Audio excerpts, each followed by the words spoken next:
arrive vers la fin de notre petit prophète, petit livre Amos.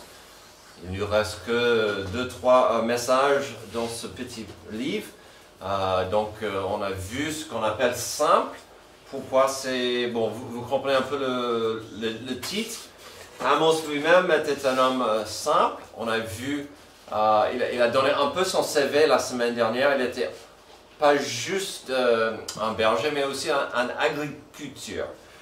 Mais quand même un homme de la terre, pas un homme de la rue. Pas grave, mais il n'était pas quelqu'un de très formé, très, entre guillemets, sage. Il était prêt à ouvrir la bouche avec le message que Dieu lui a donné.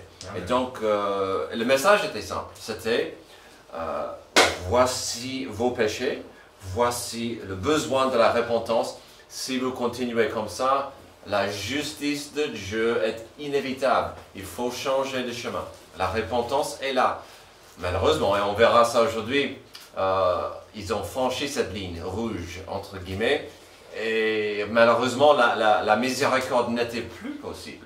Donc, on entre maintenant dans une période très, très sombre dans notre livre. Mais on a vu plein de choses dans ce petit livre qui s'appelle Simple. Et ce qui est incroyable, quasiment chaque passage, chaque chapitre, chaque partie qu'on a vue est applicable aujourd'hui. C'est incroyable combien ce petit livre parle de nos jours. Alors, on va voir les 8 premiers versets à Amos 8. Ici en France et dans beaucoup d'endroits dans le monde, nous sommes bien et belles dans la saison d'automne. La plupart des gens ici grandissaient avec les 4 saisons distinctes. Chaque saison a ses atouts et ses points négatifs, mais l'automne est pour plusieurs une période très très agréable. Alors, certains ici n'ont pas grandi avec les 4 saisons. Si vous étiez comme moi, c'était la saison sèche et la saison humide. Mais j'aime bien avoir les 4 saisons. Et cette saison est très très agréable. L'automne est pour plusieurs un temps sympa. On aime bien de se cacher dans son pull, d'observer le changement souvent magnifique des feuilles dans les arbres et la nature. Sauf si vous êtes en pavillon et vous êtes responsable pour les feuilles, mais ça c'est autre chose. Même mon café a un meilleur goût dans ma bouche quand la fraîcheur de l'automne est évidente. Cependant, il y a une partie de l'automne qui casse parfois l'ambiance. Il y a une date sur le calendrier qui est difficile d'ignorer. Nous venons de le subir et j'espère que tout le monde l'a survécu. Je parle de Halloween. Et quand je dis survécu, certains vous avez trop mangé des bonbons et donc j'espère que vous avez survécu ça.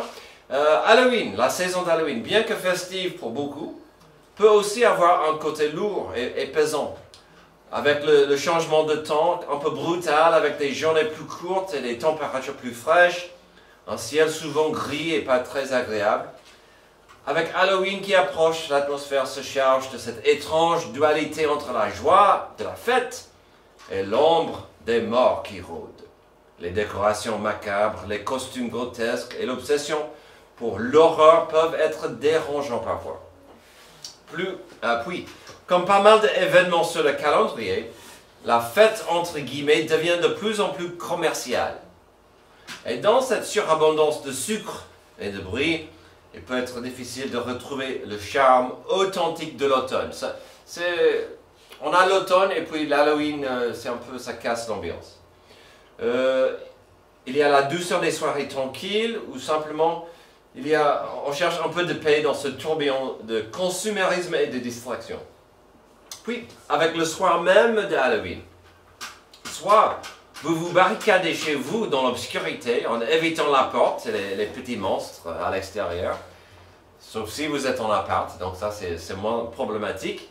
Et ces petits monstres à l'extérieur sont affamés de bonbons et de sucre.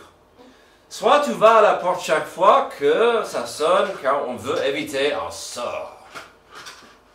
Puis, ne parlons pas des écrans. C'est aussi la saison où quand vous regardez vers nos écrans, il y a plus de films que d'habitude d'horreur, plus de monstres, plus de vampires, plus de loups-garous, plus de violence que d'habitude. Déjà, il y a pas mal de tout ça sur les écrans. Que puis-je dire? Si Halloween n'était pas rentable, à mon avis, il deviendrait assez insignifiant. Mais on peut facilement dépenser pour cette fête. On doit vivre avec pour le moment. Et on dit ça. Et on survécu encore une autre saison de petits monstres et de déguisements affreux. Dans notre passage aujourd'hui, en Amos 8, nous allons découvrir une formule qui fait peur. On verra un mélange de circonstances qui sont pénibles, même, je dirais, effrayants. Notre passage contient 3 circonstances flippantes, tristes, inquiétantes. 3 choses, chacune distincte, mais liées l'une à l'autre. Quand on les voit ensemble, ça pourrait donner des frissons, car c'est une vraie recette triste et tragique de voir ces 3 choses. Alors, comme nous avons vu à plusieurs reprises en Amos, ces choses effrayantes, ces avertissements ne sont pas que des vérités sages de l'Antiquité. Non, on verra que rien n'a changé depuis 3000 ans et nous devons apprendre de notre passage afin d'éviter certaines choses et d'apprendre d'autres. Donc, je le dis à vous aujourd'hui. Ça serait facile de lire notre passage et dire « Ah, c'est dommage. Oh, c'est triste. » Mais il faut apprendre. Il faut voir comment les gens sont arrivés dans ce problème, pourquoi Dieu est dans cet état, pourquoi Dieu va juger. Sans la miséricorde de Dieu, on verra aucun espoir. Sans la grâce de Dieu, on sera rappelé à quel point la malédiction du mal et la malédiction du péché condamnent notre existence. Alors, il existe 3 découvertes effrayantes dans notre passage. La première étant, lorsque Dieu n'a plus de compassion envers un peuple. Ça m'a fait de la peine d'écrire ça. Quand Dieu n'a plus de compassion envers un peuple. Verset 1. Le Seigneur, l'Éternel, m'a envoyé cette vision. C'était une corbeille de fruits. Il a dit, « Que vois-tu, Amos ?» J'ai répondu, « Une corbeille de fruits. » Et l'Éternel m'a dit, « La fin est venue pour mon peuple Israël. Je ne lui pardonnerai plus. » Ce jour-là, les chants du palais seront des gémissements, déclare le Seigneur, l'Éternel. On jettera partout en silence une multitude de cadavres. Oh. Alors ça, c'est sombre. C'est dur. Alors, je dois avouer que le premier verset ne donne pas des frissons. Et en plus, ce n'est pas très frappant comme vision. J'aime bien les fruits de l'été. Ça me parle. Le langage originel donne l'image des fruits d'été qui sont bien mûrs.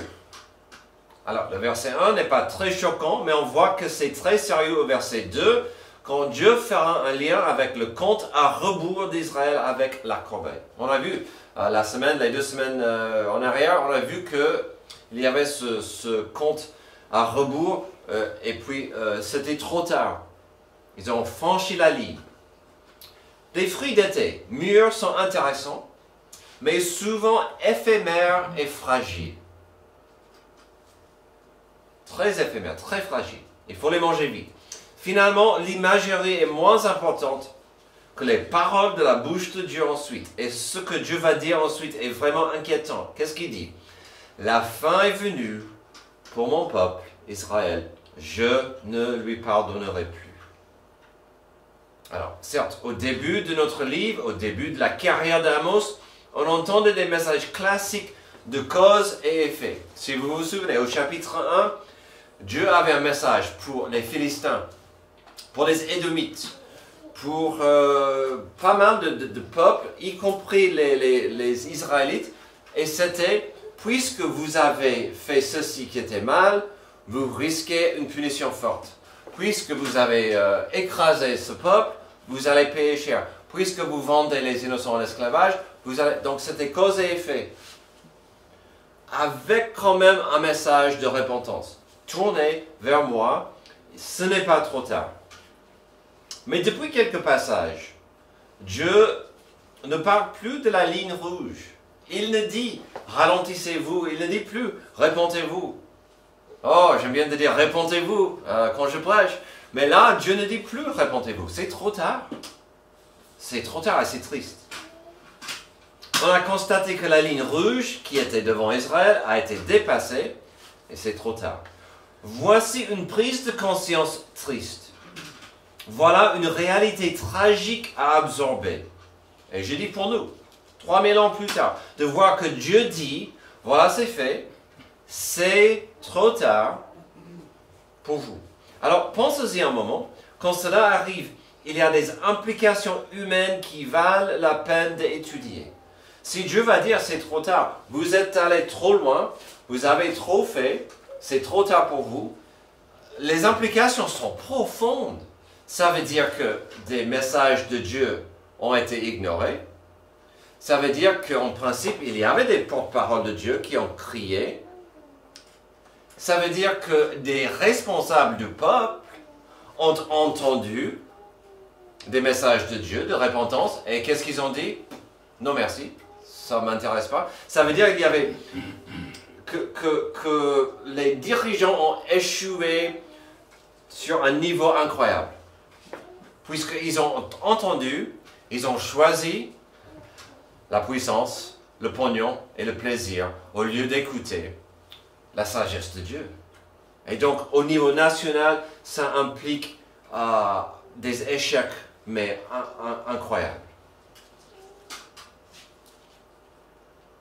Si les versets 1 et 2 sont décourageants, le verset 3 est dérangeant. Si je vous promettais des images et des vérités effrayantes, enfin nous avons un cauchemar décrit dans le message de Dieu au verset 3. Ce jour-là, les chants du palais seront des gémissements, déclare le Seigneur. On jettera partout en silence une multitude de cadavres. Y a-t-il quelque chose de plus effrayant que de voir Dieu désintéressé par la compassion? Vous pouvez parler des loups-garous, des vampires, des monstres. Pour moi, la chose la plus effrayante, c'est quand Dieu dit « Je lave mes mains ». La compassion ne m'intéresse plus. Vous êtes allé trop loin dans vos péchés. Je reste ici. Et la justice tombera. La compassion, c'est sentiment de pitié qui nous rend sensibles au malheur d'autrui. Pitié, commisération. Il n'y a aucune compassion ici dans la voix de Dieu, dans l'attitude de Dieu. Il dit, la fin est venue pour mon peuple Israël, je ne lui pardonnerai plus. Pour moi, mes amis, il n'y a pas une phrase plus effrayante que cela, et ça devrait saisir notre attention. Certes, on habite dans un monde maudit, mais ne devrions-nous pas regarder vers et espérer pour la miséricorde et la grâce de Dieu? Je veux que la grâce de Dieu tombe. Je veux que la miséricorde répande sur la terre, ainsi que dans mon cœur. Mais quand Dieu dit, c'est trop tard, c'est grave, c'est effrayant. Malheureusement, le cauchemar continue. Notre deuxième découverte effrayante dans ce monde, c'est quand un peuple n'a plus de compassion envers ses petits. On vient de voir Dieu qui dit, ma compassion c'est scellé, c'est fermé, c'est plus dispo. Pourquoi? Parce qu'un peuple n'a plus de compassion envers ses petits. Verset 4. Écoutez ceci. Vous qui dévorez le pauvre et qui ruinez les malheureux du pays, vous dites, quand le début du mois sera-t-il passé afin que nous puissions vendre du blé? Quand finira le sabbat afin que nous puissions ouvrir les greniers? Nous diminuerons la mesure, nous augmenterons le prix, nous falsifierons les balances pour tromper, puis nous achèterons les faibles pour de l'argent et le pauvre pour une paire de sandales, et nous vendrons le déchet du blé. Alors là, c'est moche, c'est triste, car on voit ce peuple qui n'a plus de compassion envers les gens qui sont faibles. Si notre passage a commencé avec la fin brutale, avec le jugement horrifique qu'a envoyé Dieu, maintenant on verra une dernière fois pourquoi Dieu n'en pouvait plus? Et que voit-on?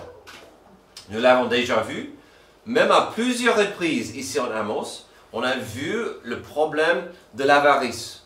Et les puissants et les riches qui marchaient sur les petits. Alors les versets 4 à 6 peuvent être facilement résumés avec la phrase fameuse de 1 Timothée 6. L'amour de l'argent est la racine de tous les maux. Et ici, au verset 4 et 5, on voit l'amour de l'argent qui infecte, qui aveugle, et qui va rendre les puissants méchants. C'est dingue ce qu'ils disent ici. Nous savons que dans ce petit livre, qu'Amos a crié contre pas mal de choses. Il a prêché contre un maximum de problèmes et un mélange divers de péchés. Ses premiers messages étaient destinés envers les gens violents et assoiffés de sang. Donc au chapitre 1, c'était vraiment la violence brutale, les gens qui ont versé du sang. La violence et la dégradation de autrui brisaient le cœur de Dieu. Et donc Dieu disait, il faut que vous payiez pour votre violence. Mais après cela, des messages tournaient souvent autour de la violence envers autrui, mais il y avait souvent un thème qui était derrière.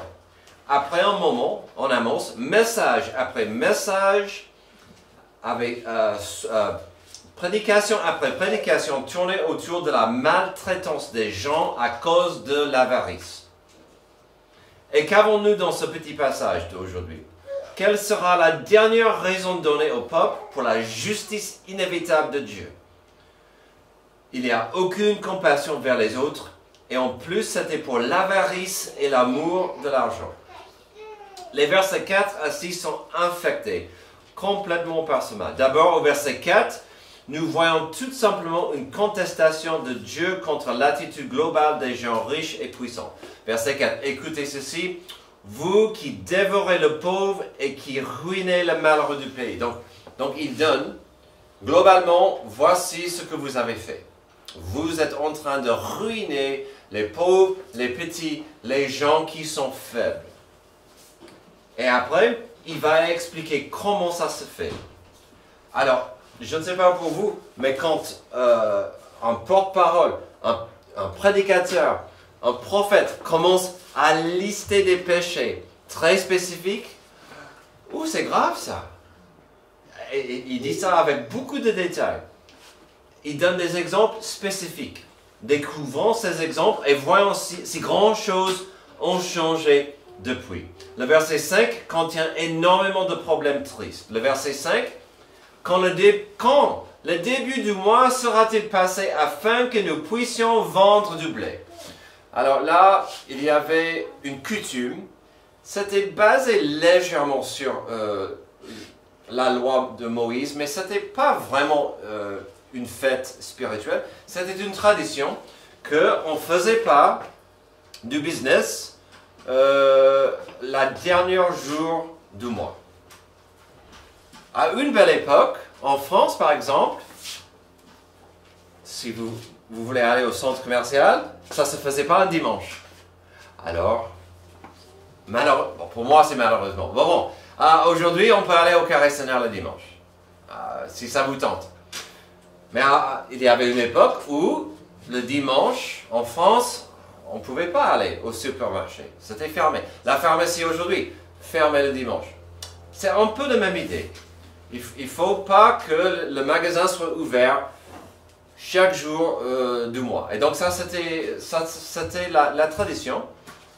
On est fermé le dernier jour du mois. Et que disent les riches? Mais, allez, dépêchons-nous parce que quand le premier arrive, on va ouvrir les portes et on va vendre nos produits. En parlant de nos produits, continuons. Verset 5, qu'est-ce qu'on a? Il y a le sabbat. Il y a le début du mois, on doit attendre le début du mois. Et ce sabbat, oh là là, je ne peux pas vendre mes affaires le sabbat. Allez hop. Que dimanche arrive, que le sabbat arrête, afin que je puisse vraiment pratiquer ce que je veux faire. Le sabbat, pour moi, c'est un obstacle. Et donc, c'était quoi le but du sabbat? À la base, c'était de prendre une journée consacrée à Dieu. Pas pour punir l'économie, mais pour que les gens puissent penser à Dieu, prier, passer le temps en repos, en famille, en louant Dieu. Mais non, le sabbat était un obstacle. Ensuite, ça s'empire. Nous diminuons la mesure, nous augmenterons le prix. J'espère que ça n'arrive pas aujourd'hui. mais c'est simple. Ils ont diminué combien on vendait, mais le prix n'a pas changé ou le prix a augmenté. Je sais que ça serait facile de dire, après Covid, et puis la guerre en Ukraine, qu'est-ce qui s'est passé au supermarché? Vous le savez très très bien. On vous vend le même produit, mais c'est un peu moins grand. Il y a moins dans le paquet.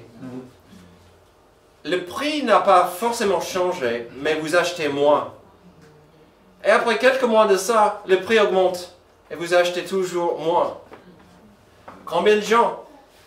Les gens ont fait l'expérience.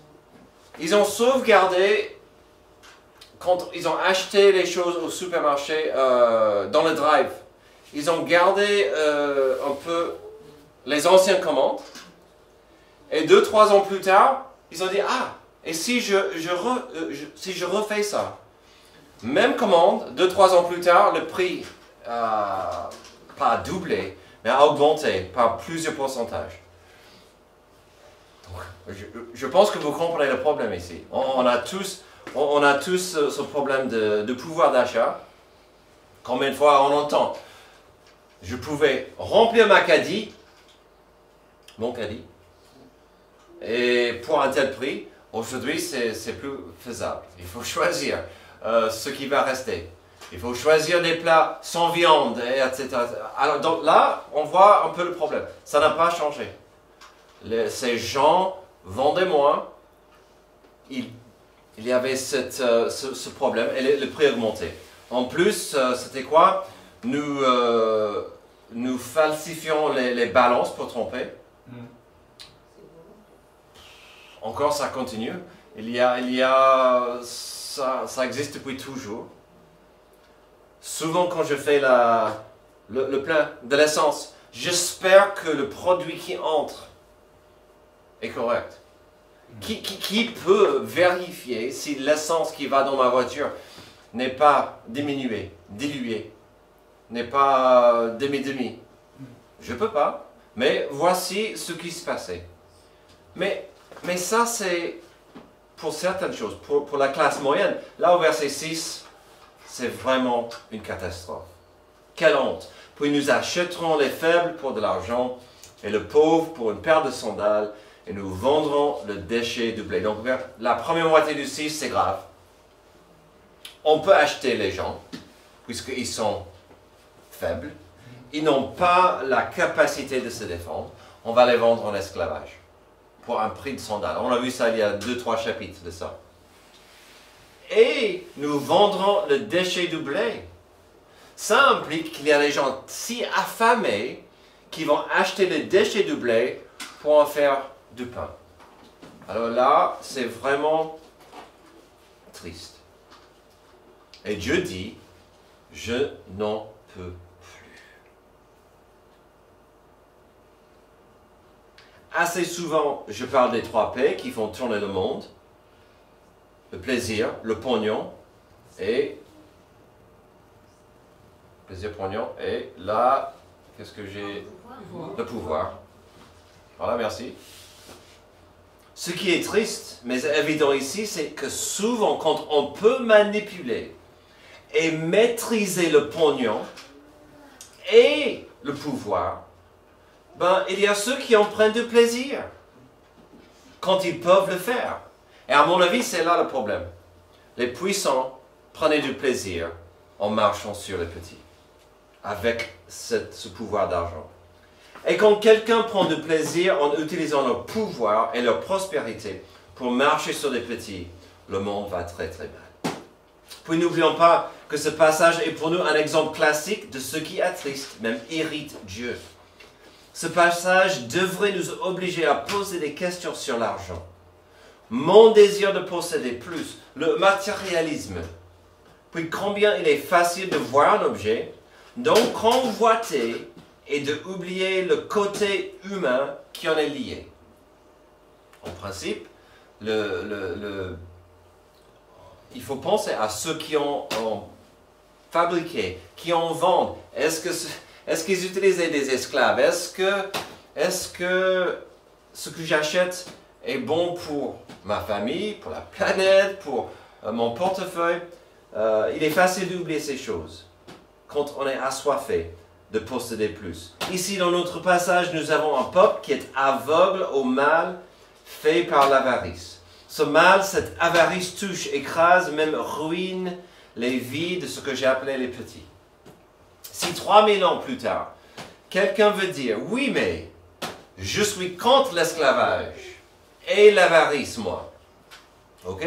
Sur un niveau intellectuel, c'est facile à dire, mais il ne faut pas rater que notre passage est un exemple profond de ce qui arrive lorsqu'un peuple oublie l'importance de la simplicité des 10 commandements, ou encore la simplicité des 2 commandements qui font la base des 10 commandements. Quand on enlève Dieu de la formule, on peut vite arriver à notre passage où on marche sur les petits pour en posséder plus. Voici quelques exemples des 10 commandements. D'adorer Dieu seul et d'abhorrer des idoles. Qu'est-ce que nous avons vu? Le sabbat, c'était un problème, et leur idole, c'était l'argent et le pouvoir.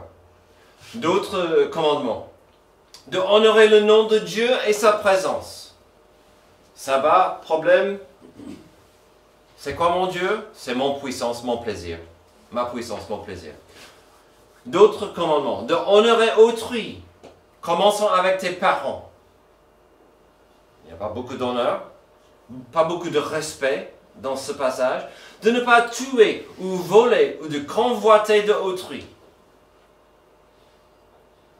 Ces commandements n'existent plus dans ce passage. Dans la même phrase, on peut dire « Je suis contre l'avarice, l'esclavage, et je trouve que les 10 commandements sont utiles. » Mais ici, dans notre passage, on peut voir à quelle vitesse l'humanité peut écraser l'esprit derrière la loi de Dieu. Puis, il ne surtout faut pas rater la richesse profonde, mais triste de voir que la patience de Dieu a des limites.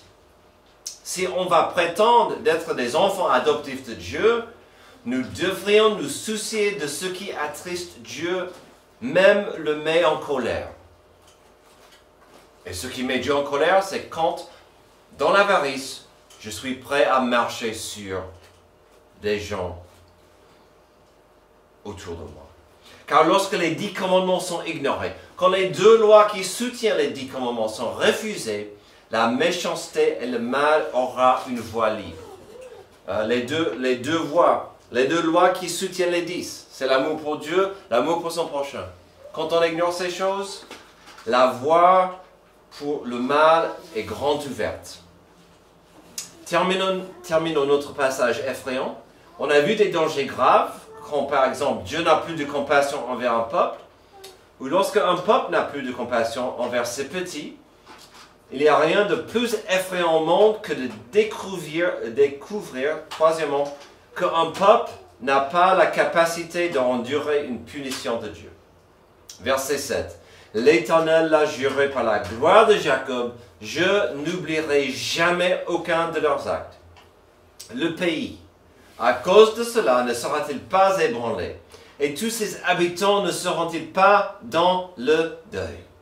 Le pays montera tout entier comme le Nil, il se soulèvera et s'effacera comme le fleuve d'Égypte. Alors, je ne sais pas pour vous, mais le verset 7 me rend mal à l'aise. On aime bien de penser à Dieu le miséricordieux. Dieu, plein de grâce et plein d'amour, lent à la colère et riche en bonté. Oui, mais la Bible est aussi remplie d'instances et circonstances où la justice de Dieu dépasse sa patience. Par exemple, le déluge, où Dieu a dit « Ça me brise le cœur de voir que l'humanité est tombée si loin, je recommence. » Le déluge avec l'arche de Noé. Sodome et Gomorrhe, quand Dieu a dit « Je vais vérifier qu'il n'y a même pas 10 personnes justes dans 2 villes. Et leurs actes sont si mal que c'est trop tard pour eux. » Et c'était trop tard. Ceux qui restaient devaient fuir. Il n'y avait pas d'espoir. L'écrasement d'Égypte dans le livre d'Exode. Josué et des guerres sans cesse contre les ennemis de Dieu dans la terre promise. Il y a des instances où on voit la justice de Dieu qui doit tomber. Voici ce que nous avons au verset 7. Il est tout à fait possible de voir quelqu'un franchir la ligne rouge avec Dieu. Que cela soit pour nous un réveil. Que chaque jour on se réveille avec une humilité et une appréciation de la grâce et la miséricorde de Dieu. J'espère qu'en vous... Alors c'est dur, au moment quand vous vous réveillez, de dire, ce jour c'est un cadeau de Dieu. Que ferai-je avec ma vie, avec ce cadeau? Mais au verset 8, notre passage termine avec le résultat triste qui arrive quand la justice de Dieu doit tomber sur quelqu'un réfractaire. Et que dit Dieu? Tout le pays sera ébranlé, tout le territoire sera secoué. N'oublions pas qu'Israël vivait dans un ère de gloire, de puissance et de paix. Ici, on est rappelé qu'un état de confort et de l'aise est éphémère. Est-ce que la France vit pendant une période de paix? Oui. Est-ce que c'est éphémère? Malheureusement. Ici même, dans cette salle, une vie de confort et de l'aise peut disparaître avec une cellule microscopique de cancer qui se réveille. Une vie de confort et de l'aise dans cette salle peut être mise en risque, peut s'envoler avec une demi-seconde d'inattention derrière le volant. La vie est courte et fragile. Ici, Dieu dit, dans notre passage, « Votre paradis sur terre sera complètement ébranlé. » Cette imagerie continue à la fin du verset, où ça dit « Le pays montera tout entier comme le Nil, il se soulèvera et s'effacera comme le fleuve d'Égypte. » Quelle imagerie, quelle scène nous avons ici de voir un pays et son territoire complètement agités et bouleversés. Quand vous vous rendez compte de la destruction et la violence et la dévastation surnaturelle puissante dans ce passage, ça m'a fait penser aux colonies de fourmis, ce qu'on appelle fourmilières. Ce n'est pas pour tout le monde, mais certains gens aiment bien de prendre soin de ces colonies. Ça ne me tente pas. Mais on peut avoir des fourmis encadrées dans le sable et on peut prendre soin de cette colonie. Mais en même temps, ce qui semble être une existence paisible pour des fourmis, organisée et encadrée, est simplement une telle existence si l'ensemble est correctement entretenu par quelqu'un plus grand et plus intelligent que des fourmis qui se trouvent dans la colonie. Elles ne se rendent pas compte de la fragilité de la boîte. Et sans se rendre compte, elles dépendent sur la personne qui va prendre soin de la fourmilière. Ça, c'est un peu ce qu'on voit dans notre passage. Les gens pensaient que la vie était belle, sans problème. Si quelqu'un prenait une fourmilière et l'abandonnait, si quelqu'un prenait une fourmilière et la jetait sur le sol, si quelqu'un prenait une fourmilière et l'écrasait avec un marteau, l'existence paisible de la colonie cesserait en peu de temps. Puis la première moitié du verset 8 parle d'un peuple assez spécifique. Le pays, à cause de cela, ne sera-t-il pas ébranlé, et tous ses habitants ne seront-ils pas dans le deuil? Là, nous voyons ceux qui ont survécu. Il y en a qui meurent, d'autres qui partent en exil en tant qu'esclaves. Puis, si on est entre guillemets chanceux, ils seront dans le deuil car c'est bien trop tard pour tous. Encore un passage incroyablement triste. Comme une fourmilière ruinée, la scène que nous avons ici est triste, tragique et totalement sans espoir. La partie la plus triste étant que c'était tout à fait évitable. Chaque jour, l'être humain a la capacité de se réveiller, puis de se rendre compte de pourquoi il existe sur Terre. Est-ce qu'il le fera? Aujourd'hui, nous avons considéré des vrais dangers qui peuvent surgir lorsqu'un peuple tourne le dos à Dieu. Ces dangers font peur. C'est aussi simple que ça. Lorsqu'on considère la Bible, souvent on veut penser au passage qui parle que de l'amour et la grâce de Dieu. Quand on arrive au passage dur et pénible qui parle de la colère, le jugement de Dieu, ou comment on commet une erreur si on veut sauter, on ne veut pas étudier comment cela est arrivé. Alors, pendant des années 1730 à 1740, l'Amérique a connu ce qu'on appelle la première grande relevée. Le pasteur Jonathan Edwards de Massachusetts était une des personnes que Dieu a utilisées pour faire naître ce mouvement spirituel. Son sermon célèbre s'intitulait « Sinners in the hand of an angry God ». Les pécheurs entre les mains d'un Dieu en colère. À mon avis, un tel effort aujourd'hui ferait de quelqu'un un extrémiste, un fou, et personne n'aurait envie d'écouter. Et selon ma fille, il y a une dame qui prêche comme ça dans le RERD. Vous allez brûler tous en enfer, elle crie très fort, elle fait peur aux gens. La prédication du pasteur Edwards insistait sur la souveraineté de Dieu, ainsi que la réalité du péché humain et la nécessité d'une conversion personnelle. Justice, mais la miséricorde est dispo. En 1741, il commençait à prêcher ce message avec des images puissantes et un ton passionné. Edwards décrivait les pécheurs comme suspendus au-dessus de l'enfer, dépendant uniquement de la miséricorde divine. Ce message a provoqué une réaction intense. De nombreux auditeurs étaient saisis de peur, pleureraient et cherchaient la repentance. Ce sermon devenait un symbole du réveil spirituel qui a touché la Nouvelle-Angleterre. La prédication d'Edwards a provoqué un profond renouveau religieux, un retour à la piété personnelle et un engagement émotionnel renouvelé envers Dieu. L'ironie totale pour moi, c'est que le pasteur Edwards n'était pas le premier prédicateur de suivre ce modèle, ni d'avoir un succès énorme avec une telle approche. La Bible nous dit que Jonas était le missionnaire le plus efficace que le monde n'ait jamais vu avec cette approche. Vous allez tous brûler. La grande différence entre Jonathan Edwards et Jonas et notre passage aujourd'hui avec Amos est évident. Dieu leur a appelé d'aller prêcher la justice de Dieu qui est évitable par la repentance et l'acceptation de sa miséricorde. Tandis que malheureusement, dans notre passage, Israël refusait d'écouter la voix de Dieu jusqu'au dernier moment tragique. Pourquoi? L'orgueil et l'aveuglement qui vient avec. L'aveuglement se fait dans l'obscurité, dans l'ombre.